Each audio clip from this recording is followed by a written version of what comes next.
Devastated cities, millions of refugees, tens of thousands killed.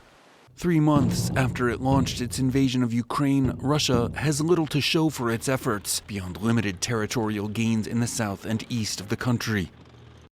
Its bid to quickly overrun the capital, Kiev, was thwarted after a month. Its push for the Black Sea port of Odessa similarly repelled. Its siege of the northern city of Kharkiv broken by Ukrainian forces.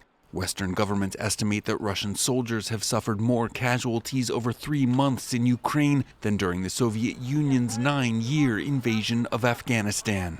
It is our assessment that approximately 15,000 Russian personnel have been killed during their offensive, alongside the death toll or the equipment losses, and in total, a number of sources suggest that to date, over 2,000 armoured vehicles have been destroyed or captured. The scope of the failure was unexpected by both Moscow and the West. Its causes are numerous, starting with the ferocity and resilience of Ukraine's defense.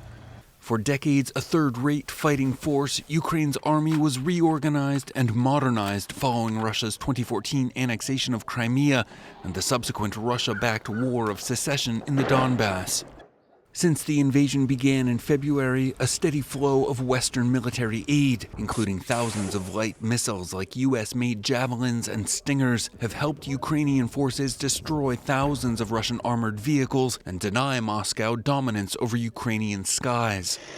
The Russian military itself, meanwhile, has proven far less capable than expected. Poor logistical support, a lack of decision-making autonomy at the combat level, and a failure to coordinate between air and ground forces have hindered its operational capacities, while a strategic lack of ground infantry support has left Russian armor especially vulnerable to ambush by nimbler Ukrainian forces.